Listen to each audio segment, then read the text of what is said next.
Welcome to the Security Weekly News wrap-up for the week of 18 July 2021. Pornageddon, Pegasus, Kaseya, SeriousSam, the FBI wants hackers dead or alive, Sonic Wall, HP printers, all the show wrap-ups on this edition of the Security Weekly News.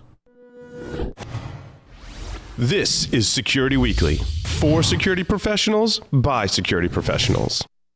We interrupt our program to bring you this important message. It's the show that keeps you up to date on the latest security news twice a week. Your trusted source for accurate security information and expert analysis. It's time for Security Weekly News.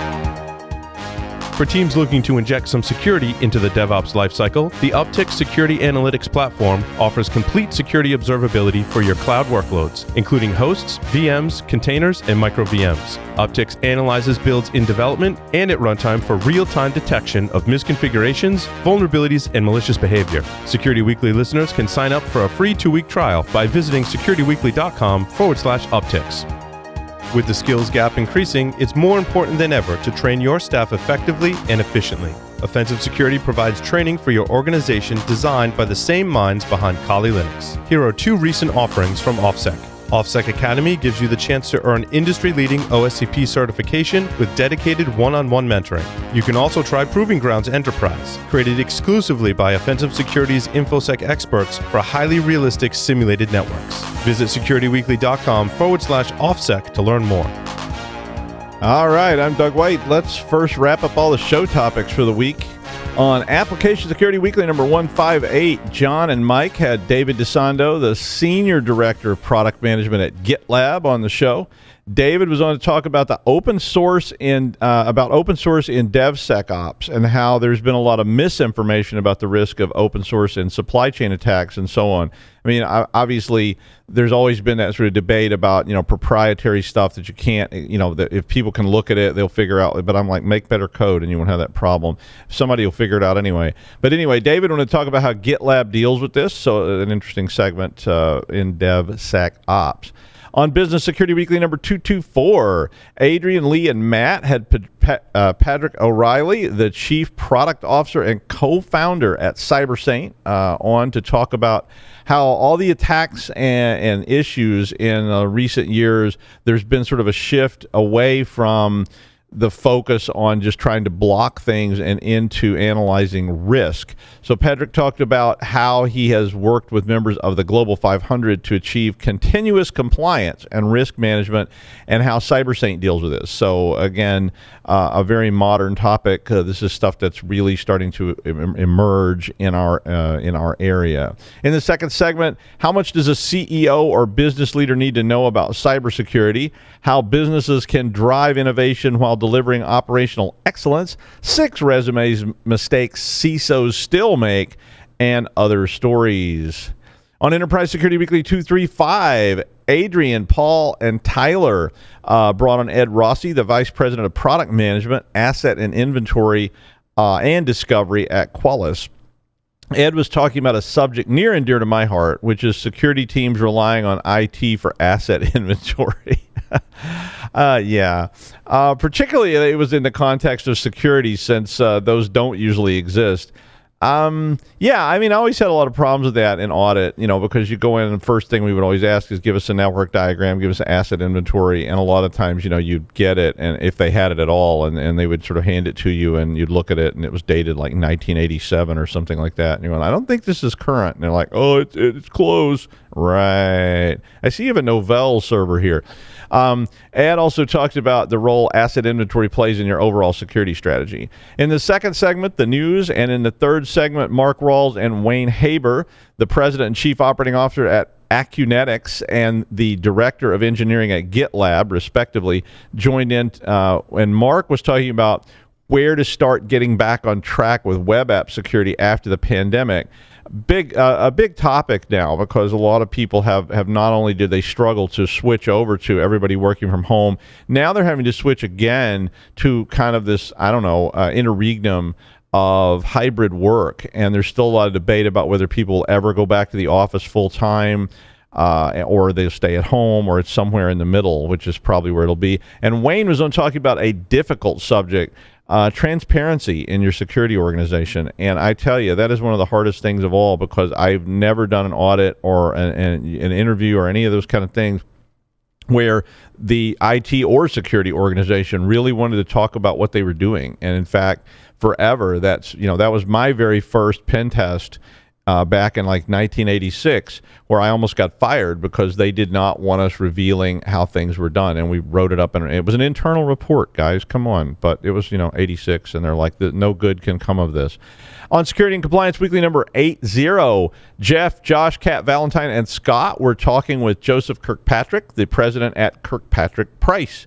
And they primarily focused on issues around security controls being kept out of scope.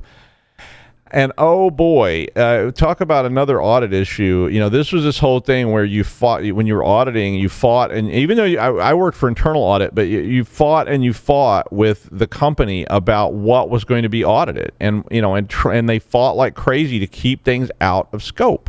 And they were talking about a case where a client basically fought really, really hard to keep something out of scope that had a lot of issues. And, once you do that, then the auditors don't look at it. And I mean, audit is supposed to be helping you. I know everybody feels negative about it, but it's like, we're trying to help you so you don't get taken down. But unfortunately, you're fighting us tooth and nail to keep us from looking at stuff that is not in compliance. In the second segment, they continue talking about that. On Security Weekly News number 135, Jason Wood provided commentary on how the U.S. State Department is putting bounties on cyber criminals. Like $10,000 dead or alive kind of posters sort of thing. I mean, they do that for everything else. I mean, people were acting like this was some new, vigilanteism or something, but I mean, they do this for everything. They do this for everything from like bank robbery to kidnapping to terrorism to, evil billionaires in space or who knows what. And they offer bounties for this kind of stuff. So, I mean, I don't think there was any big surprise there. And I talked about this in another news story as well. On Paul's Security Weekly number 703, up first was Jeff Tinsley, the CEO at RealMe. They were talking about safety in online dating spaces. And, yeah, I mean, I've never actually done that, so I don't. That was after my time, but I really, the first time I saw an online dating service and I saw somebody using one, I was like, wow, that's pretty. I mean, I don't guess any scarier than going down to Studio 54 and meeting people or whatever. But anyway, they were talking about how the RealMe platform is hoping to create in-app background checks using publicly available data. So like immediately they're going to pull down and say, well, this person's got like 4 outstanding warrants for cannibalism, which might put you off the whole thing. Very interesting product. With a lot of controversy around it. In the second segment, Gordon Draper, the founder and CEO at cybermarket.com, came on to talk about cybermarket.com. And that is a site where consultants and clients can meet up. So a different kind of dating. It's just clients and consultants instead of, people seeking significant others. Maybe they should combine RealMe with cybermarket.com so you can check up on your consultants and see what kind of background they've got before you meet with them the first time. That's not a bad idea, actually. Okay, I get a cut. I want a cut of that. And in the third segment, the news.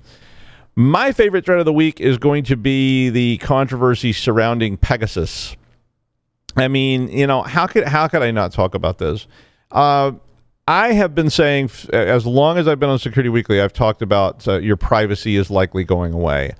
I really think that. I really think that the traditional concept of privacy is starting to fade from these shores. And I've talked about the novel The Light of Other Days for years and years on these shows, on Secure Digital Life, on the news, on Security Weekly, because The Light of Other Days is a novel that Arthur C. Clarke co-wrote, and it is about where all privacy has gone. There is no possibility of privacy. And in the novel, of course, they can see in time, so they can actually see what you did and when you did it and who did what to whom. And, if somebody wants to watch you in the shower, they can. And it was just about how society kind of has to adapt to this model. I don't think we're anywhere near that, and there's not any technology that would allow that. But I think a great deal of what's traditionally considered private is rapidly becoming public. And, or maybe it even gets more of a Philip K. Dick kind of feel to it, where like machine learning or something like that just starts to predict what you might have done or you might do or where you might be at any given point in time based on your historical pattern. But Pegasus is a kind of place to start talking about what are the limits of this. I mean, in the free market capitalistic view, we're just making money, right? I mean, if somebody misuses cocaine that we manufacture, well, that's their problem. It's not the manufacturer's problem. And Pegasus, the company basically says they only sell to governments. a lot of open territory there. Law enforcement, a lot of open territory there, and military. I mean, Myanmar is a nation state, so I guess they're eligible. North Korea is a nation state. The Rhodesian secret police. I'm not going to mention any real secret police. The Rhodesian secret police was old, but they're gone, so I'm not afraid of them. They were law enforcement. And I don't know what defines military, so I don't know if that means that you have on camo or it means you're part of a nation-state military or a militia or who knows what. Does it include contractors, mercenaries? I don't know. Anyway, I have a funny feeling that when you're a commercial entity and you make money by selling product, you tend to sell it to anybody who can afford to buy it. At least, that's not what they say, but, anyway, Pegasus, if you aren't familiar with it, is a piece of malware, essentially, that gets embedded on your mobile device through primarily email or phishing links. But, there are other ways they were able to get that onto people's devices. And then the licensed user, so the person who has bought this product, can track you. They can see who you're talking with. They can see your contacts. They can read your email, your text, your messages. They can see what videos you're watching. Pretty much anything that's on your mobile device. So, not to get into politics, but let's say that President Muffley, so we won't use any real name, President Muffley decides he doesn't like the idea of journalists saying he looks overweight on camera. And maybe President Muffley decides he's going to investigate those journalists. So they go out, they say, well, this could be national security interest, and they're coming right for us. And so they take their licensed Pegasus software, which in the U.S. there is supposedly not allowed. There's issues with warrants and other protections, and supposedly they're just not allowing this software to be used in the United States. But Muffley's the president of Grand Fenwick. He's not the president of the United States. He's the president of Grand Fenwick, and he decides to send around the troops to teach the journalists a hard lesson, a la the Sturmabteilung in Nazi Germany. Now, I don't know which view is pro, which view is the con. I mean, the other side of this is that the product does provide a mechanism for legitimate users to surveil terrorists and criminals, just like a wiretap. So our police agencies use wiretaps all the time when they feel that crimes are being committed, and so it's pretty easy to get support for this, since you just toss around word like terrorist and criminal, and everybody's like, well, yeah, nobody wants terrorists and criminals around. Now, I mean, there's always abusers of this, of course, and a terrorist is only a terrorist in the eye of the beholder, correct? I mean, President Muffley may declare Amazon a terrorist organization if he wants to, and all of a sudden, they start surveilling Jeff Bezos, and then Bezos declares Grand Fenwick a terrorist state, and just starts surveilling President Muffley and his kids, and who knows what. And maybe Muffley declares that anybody who doesn't agree with him is a terrorist and a criminal and should be attacked openly, often, and with extreme prejudice, for the good of all. If you think of the children. I mean, Pegasus is just a tip of the iceberg when it comes to people's privacy and the abuse of privilege that leads to loss of privacy in this way. I mean, we see this tons of times with traffic cams, people in police departments using traffic cams and other surveillance techniques to stalk people, to spy on their ex, to spy on their girlfriends or boyfriends or significant other friends or whatever the appropriate term is. Look at Khashoggi. I mean, Khashoggi was a journalist for the Washington Post who wrote a lot of stories about the Saudis, and he was targeted and killed using this software. I think it was this one, or it was something like it. And he reported facts that certain parties didn't want released. And he ended up, getting basically executed in a horrific way. Also, that Princess Latifah, who was the She was the daughter of someone who was basically, she said, holding her prisoner. She managed to get on some yacht, was trying to escape, and they tracked her down using this software because she was on her way out of the country, and all the commandos came and got her and brought her back. I think the potential for abuse is always going to exist with this kind of software, and I think if the potential's there, it will ultimately be abused. Maybe we say that the needs of the many outweigh the needs of the few or something like that. I don't know the answer to it, and I'm not quite ready to have to carry my phone around in a lead box to prevent it from being tracked. But I do think it's something we're going to have to deal with. I mean, even in the United States, because somebody will abuse this, and we'll just say, oh, they were terrorists, so we're going to abuse it. You saw the kind of stuff that happened after 9/11 and the Patriot Act and all these rules that were, basically suspended people's rights, suspended habeas corpus, suspended all these different things. And we've certainly seen misuse of all this sort of stuff in the past. And I know it's going to be hard for you to imagine one of our politicians being vindictive enough to misuse the government to target journalists or citizens they don't agree with, or news organizations or lawyers that I know it's hard to imagine, but I can. The whole privacy argument starts with the government coming for you. So this is where privacy came from, because you have a different opinion, and people were scared of fascist totalitarian governments saying, well, we'll just round everybody up that doesn't agree with us and say, oh, everything is great, less is more is good. East Asia is our enemy. Oceania was never our enemy. East Asia has always been our enemy, kind of stuff. Literally, Bo, this is why people claim you need privacy, right? Because even if you aren't doing anything wrong, but I don't know what you can do to stop this short of going off the grid. You can probably prevent Pegasus by just using safe hygiene, although it would apparently, it could have exploited zero-click on iOS. But what about the next one? And the next one after that? What's the name of the guy who sweeps up after Pegasus passes through? Is that's the name of the next one? Is it Gus, Rocco? I don't remember the Greek legend, but maybe Rocco. I don't know. Anyway, it's definitely a threat, and it's going to get worse. And now the news. So Kaseya, which was, of course, a big supply chain attack, acquired apparently a master decryptor key for REvil ransomware. If you missed it, the Kaseya supply chain attacks occurred on the 2nd of July and exploited some Microsoft 0 days in the virtual server administrator platform that was produced by Kaseya. REvil managed to get ransomware in that way, and they demanded $70 million and then later lowered it to $50 million when they weren't getting paid, because this affected a large number of people, because it was a supply chain attack. And then REvil disappeared. Dun, dun, dun, dun, dun. On the 13th of July, in the midst of all this, they just sort of up and vanished. All their servers went down, including the ones where you pay up and get keys. So even if you wanted to pay, you couldn't, and they seem to still be missing. Nobody knows if they just went underground, or they changed their name, or a Hellfire missile came down the chimney. I don't know. But the announcement that they have a universal decryptor means that Kaseya probably paid a ransom. Or maybe Tom Cruise went in through some conveniently Tom Cruise-sized ductwork and dangled for some Tom Cruise-linked wires long enough to extract the keys for them. It's not clear at this point.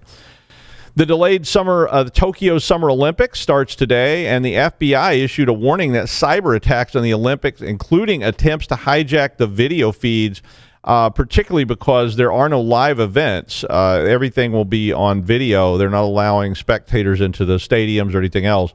The Olympics is that thing where every 2 years we get to learn about the many nuances of sports we've never heard of in the first place.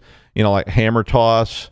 I know that's an ancient sport, but it's just kind of like you don't notice it much until the Olympics comes around, and then people are talking about the hammer toss, and there's all kinds of subreddits in the hammer toss, like trapezoidal hammer tossing and whatever else. Anyway, a breach back in May at Fujitsu meant that clients of Fujitsu may have had credential loss, and some of those clients were part of the Olympics committee, and as well as being part of the government in Japan. So the warning went on to say that Russia has declared a silent war against the International Olympic Committee, which is called the IOC. Since the IOC banned Russia from participating in the international events, for a variety of doping violations.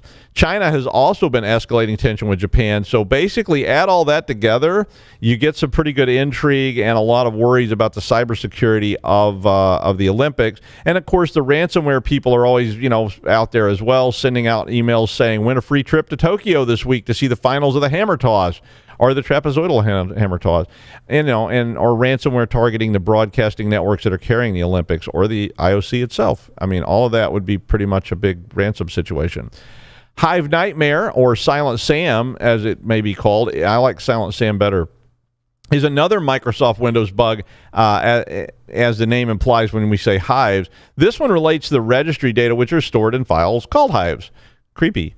I mean, a hive just sounds all wriggly and wet and dripping jelly, kind of Escher alien vault full of leathery, slimy eggs that you have to wade through. And they're all just sort of squirming, like all those good words. Yeah, why not?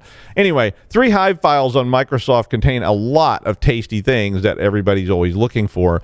And they're kept in a hidden directory that's supposedly not accessible by the user and all this, the usual stuff that, of course, none of which is really, really true. But it is hard to get to the hives. Unless you have, physical access to the system and you can boot it up with something else. But one of the Hive files is called SAM, which is Security Account Manager, and not our amazing producer who is also called Sam, which is for Samantha. Okay, so Hive SAM. So now I'm thinking our producer Sam with a laser beam on her head saying, "I'm Locutus of the Borg." I think that the Christmas party, that's going to be a thing.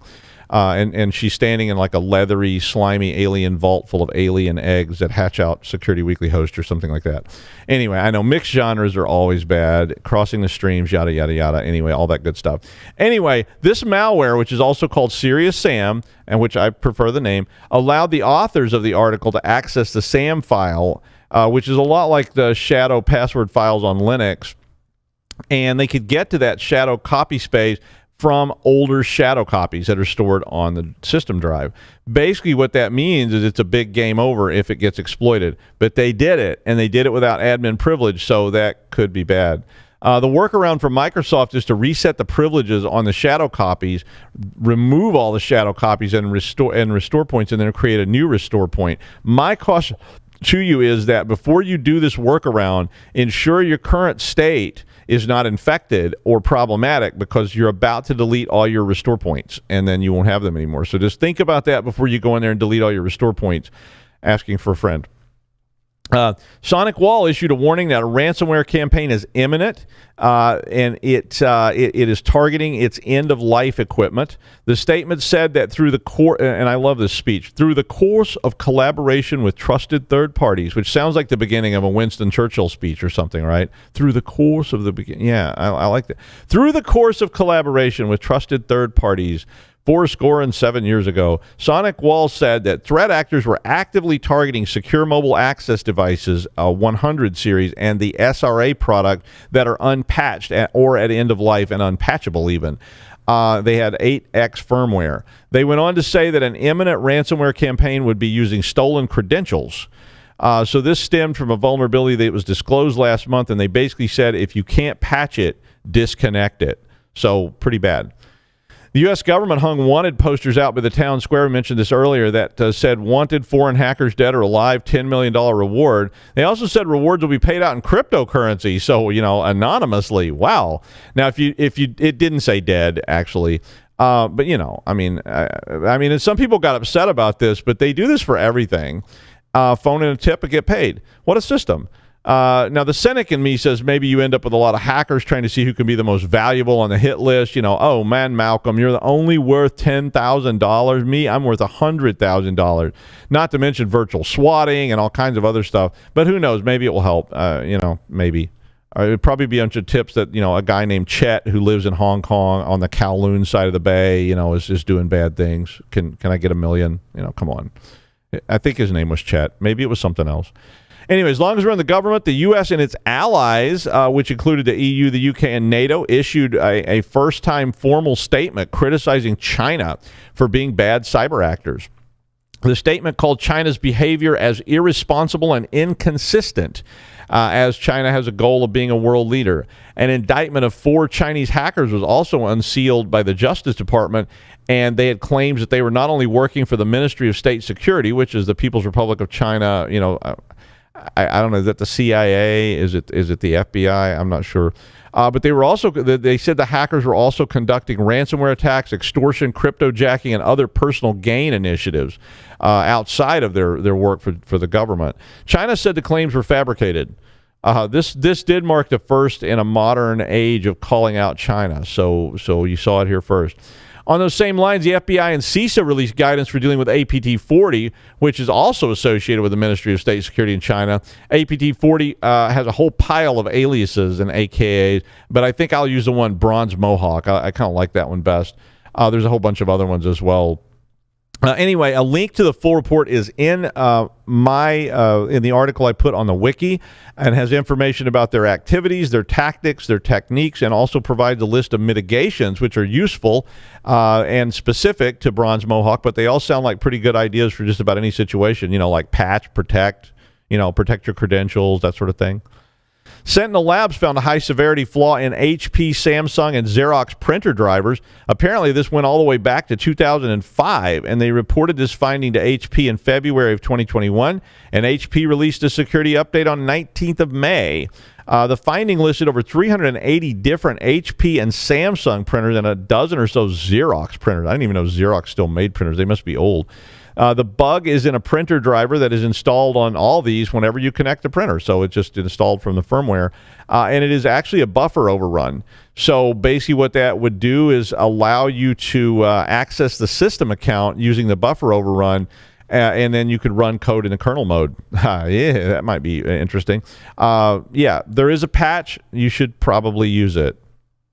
And finally, a lot of people got a Pornageddon surprise with their newspapers yesterday. And I keep imagining Ward Cleaver saying, June, there's something strange going on with the newspaper. I know what you thought I was going to say.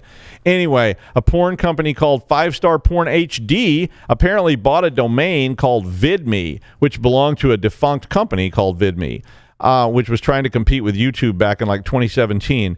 It's not exactly clear what happened, but somehow as soon as they acquired that domain, all these ad links on the Washington Post, the New York Times, and all these other, like big-time news sites suddenly started linking to porn videos like Bonfire of the Panties and Bill and Ted's Excellent. I'm not going to say that on a family program. Anyway, 5-Star Porn had no comment, but I will have to do a bit more research to find out what happened. And that's a news wrap-up for the week of 18 July 2021 in the declining time of plague, or it may be coming back now. Summer's rapidly slipping away and con season will be on us. We will be at Unlocked in December in Orlando. We'll also be at InfoSec World. And I think we have a couple of people at Black Hat and DEF CON, but not me. Nobody sent me this year. So see you next time.